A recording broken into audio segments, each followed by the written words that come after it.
Halo barudak, selamat datang kembali di channel Film Aing. Kali ini kita kedatangan sebuah film yang berjudul Sisu 2023. Pokoknya mah tidak bisa diceritakan dengan kata-kata karena mengandung aksi-aksi yang sangat membabi brutalkan. Oke, siap. Tanpa basa-basi, kita langsung saja gaskeun. Forged Earth tactic and destroy all roads, bridges, villages, and towns. Cerita berlatar pada tahun 1944 saat pasukan Nazi masih menduduki Finlandia dan membumi hanguskan desa-desa serta rumah-rumah penduduk. Fokus utama dalam kisah ini adalah seorang pria paruh baya yang berprofesi sebagai penambang emas. Ia bekerja sendirian dan suatu hari menemukan butiran emas di sungai yang menjadi petunjuk adanya emas di wilayah itu. Lokasinya sendiri cukup jauh dari pusat konflik perang. Tanpa buang waktu, si penambang mulai menggali tanah di berbagai titik untuk mencari emas. Setelah berhari-hari kerja keras, akhirnya ia menemukan bongkahan kuning yang bukan kaleng-kaleng. Ya, emas yang selama ini ia cari, dan jumlahnya pun tidak sedikit. Pokoknya mah, dia akan sugih 7 turunan dan kekayaan itu cukup untuk membuatnya hidup nyaman hingga dia kolot atau tua. Namun, ada satu kendala, lokasi penjualan emas atau kota terdekat cukup jauh, jadi ia harus melakukan perjalanan panjang membawa emasnya. Saat di perjalanan, masalah datang ketika ia tanpa sengaja melintasi jalur patroli pasukan Nazi yang baru saja menyelesaikan misi brutal membantai dan membakar desa-desa warga lokal. Penambang tersebut mencoba bersikap tenang dan tidak menimbulkan kecurigaan. Meski seorang sersan sempat ingin menembaknya, sang kapten melarang karena merasa itu pemborosan amunisi. Lagi pula, mereka telah memasang ranjau di jalanan yang dianggap cukup untuk membunuh siapapun yang lewat. Di sepanjang jalan, sang penambang melihat pemandangan mengerikan, yaitu mayat warga lokal yang digantung di tiang listrik. Namun, ia tetap fokus dan memilih untuk melanjutkan perjalanan. Tapi naas, 4 tentara Nazi yang tertinggal dari rombongan utama berhasil menghadangnya. Ia dipaksa turun dari kudanya dan awalnya tampak seperti pemeriksaan biasa. Tapi begitu emas yang ia bawa ketahuan, situasinya berubah mengerikan. Tak hanya itu, bahkan anjing peliharaannya pun dipaksa lari oleh salah satu tentara. Keadaan pun mulai memanas saat para tentara Nazi mulai menodongkan senjata ke kepala sambil tertawa ngelelece. Si penambang hanya bisa terdiam.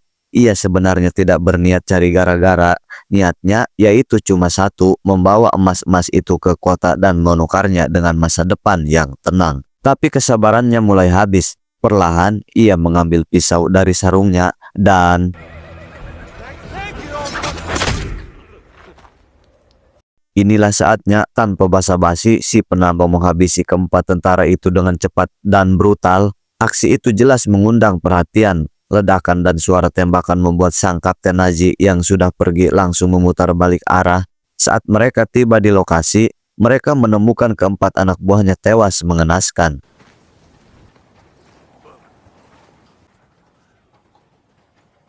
Setelah memeriksa, sang kapten pun sadar si penambang sedang membawa emas dalam jumlah besar.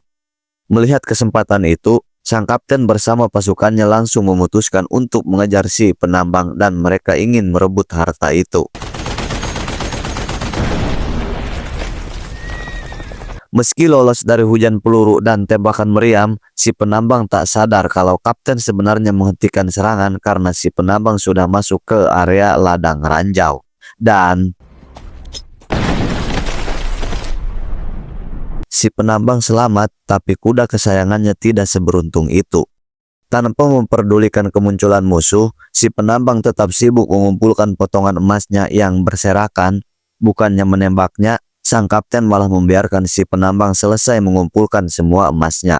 Berpikir akan lebih mudah untuk merampasnya, tapi itu kesalahan besar, Wak. Si penambang ternyata punya rencana. ia mengambil sebuah batu sebesar kepalan tangan dan melemparkannya ke salah satu ranjau, dan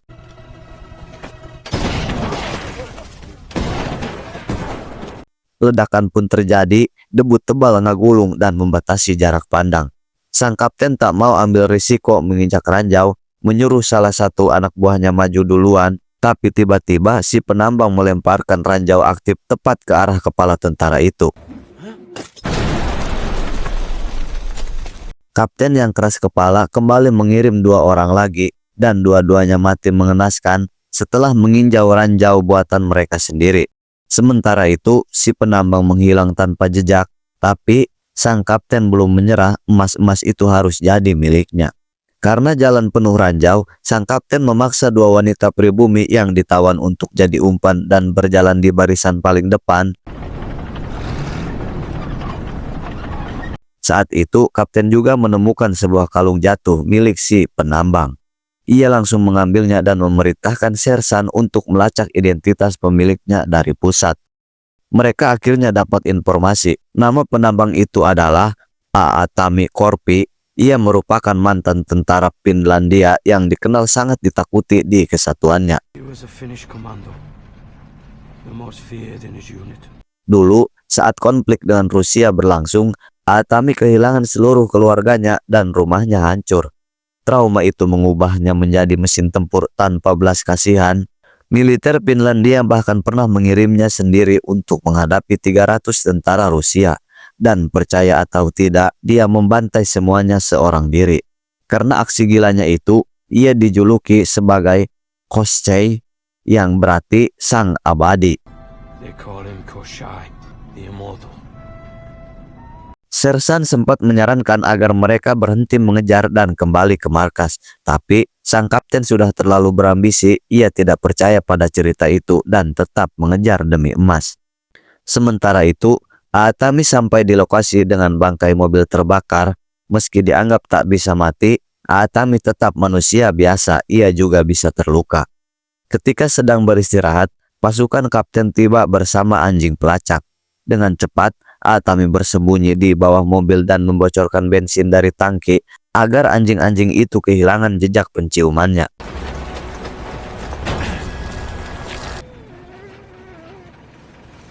Aatami berusaha kabur secepat mungkin, tapi sebuah peluru berhasil menembus kakinya. Sang kapten yang melihat peluang langsung melepaskan 2 anjing pelacak untuk mengejarnya. Dalam situasi terdesak, Aatami melakukan sesuatu yang tak terduga. Ia membakar dirinya sendiri lalu melompat ke dalam sungai menyelam ke dasar air untuk menghindari kejaran.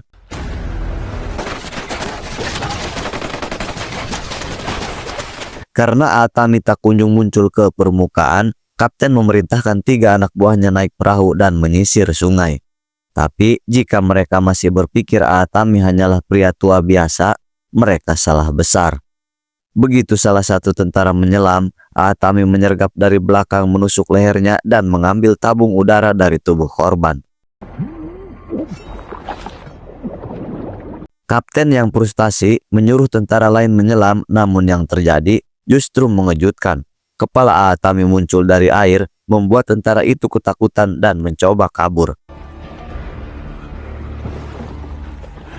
Karena dianggap tidak patuh, kapten menembaknya sendiri. Lagi-lagi kesalahan besar terjadi karena Aatami menggunakan tubuh tentara itu sebagai tameng hidup.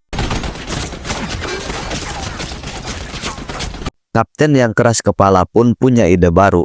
Melihat anjing Aatami tertinggal, ia memanfaatkan hewan itu untuk melacak keberadaan sang mantan tentara.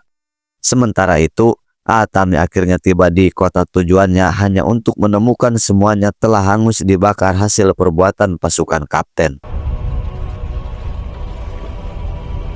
Lelah dan terluka, ia beristirahat sebentar di bekas stasiun pengisian bahan bakar yang sudah hancur. Tapi istirahat itu tak berlangsung lama. Aatami mendengar suara anjingnya. Saat ia keluar, benar saja itu peliharaannya. Tapi tiba-tiba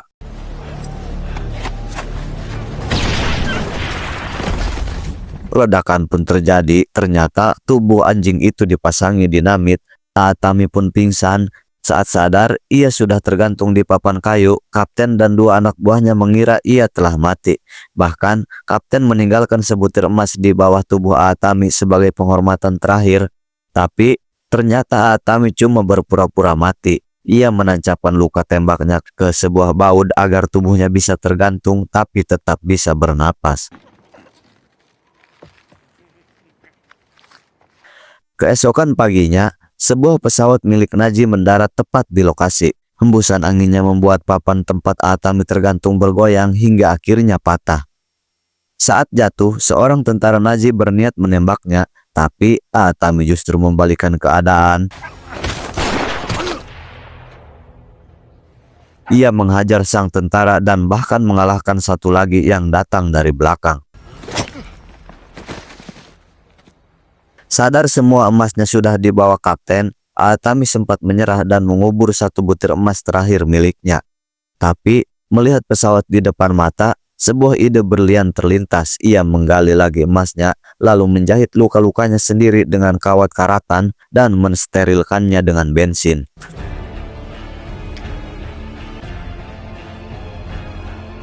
Brutal tapi efisien, dengan luka terobati, Atami memaksa pilot pesawat menerbangkannya menuju arah kapten pergi. Sementara itu, di sisi lain hutan, kapten dan pasukannya mendadak dihentikan oleh pesawat yang mendarat di tengah jalan. Saat mereka memeriksa, mereka menemukan sang pilot sudah tewas dan tali yang digunakan untuk menggantung Atami juga ada di sana. Tiba-tiba, ketakutan pun menyelimuti pasukan. Mereka sadar bahwa Atami masih hidup. Dua tentara yang menjaga para tawanan wanita bahkan mulai ketakutan dan berdiskusi soal siapa sebenarnya Atami. Salah satu wanita, sebut saja si Yuli, yang asli dari Finlandia, mempertegas bahwa mereka sedang berurusan dengan legenda hidup pria yang tak bisa mati. Ini bukan soal siapa yang paling kuat, katanya, tapi siapa yang tak pernah menyerah. Dan benar saja, kedua tentara itu tewas setelah dilempar dari mobil. Atami lalu muncul dan memberikan senjata pada para tawanan wanita agar mereka bisa membantu membalas dendamnya. Ia menghabisi sopir truk dengan pisau, sementara Yuli mengambil alih mobil truk dan mengendalikannya. Setelah berhasil merebut kendaraan, Atami melompat ke atas tank milik kapten. Sementara itu, truk Yuli melaju sejajar dengan truk pasukan lainnya dan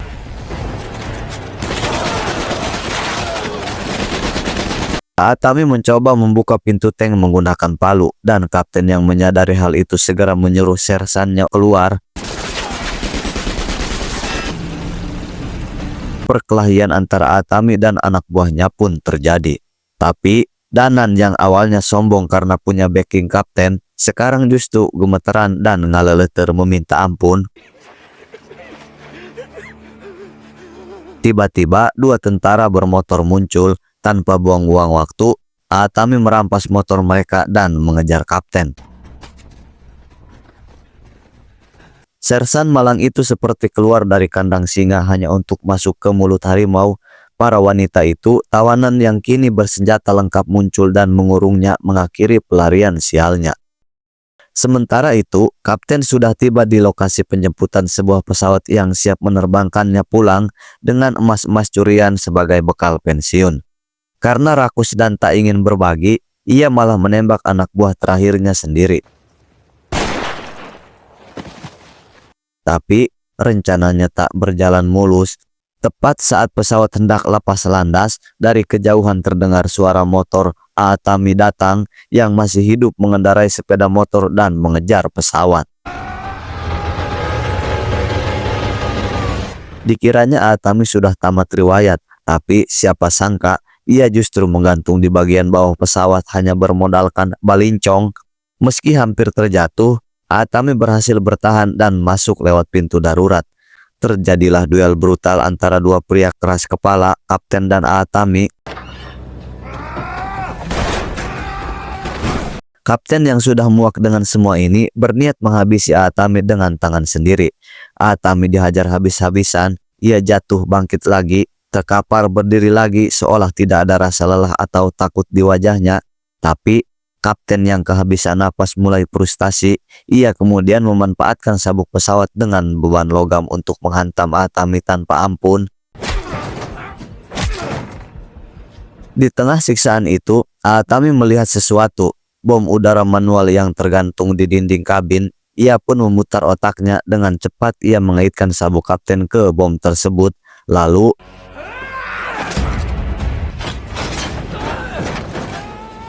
bom dijatuhkan dan bersama kapten ikut meluncur ke bawah menyusul semua kesalahannya. Tapi masalah belum juga selesai. Pilot pesawat ternyata sudah sekarat terkena tembakan saat lepas landas. Atami panik mencari parasut namun nihil. Satu-satunya opsi adalah mengikat dirinya sekuat mungkin agar bisa selamat saat pesawat jatuh. Sementara itu, di markas militer Finlandia, Yuli dan kawan-kawan datang membawa tank Nazi hasil rampasan, lengkap dengan sang sersan yang kini tergantung tak berdaya di belakangnya. Kembali ke lokasi jatuhnya pesawat, ajaibnya Atami masih hidup.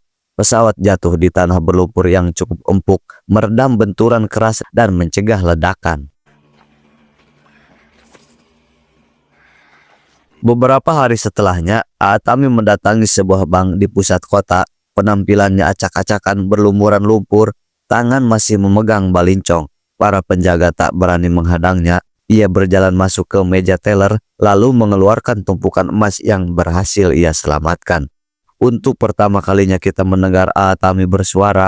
Dengan tenang ia berkata, "Aku tidak mau lagi menjinjing ini semua karena berat sekali," dan menukarnya dengan uang tunai. Eteleitä, isoja. Kiitos.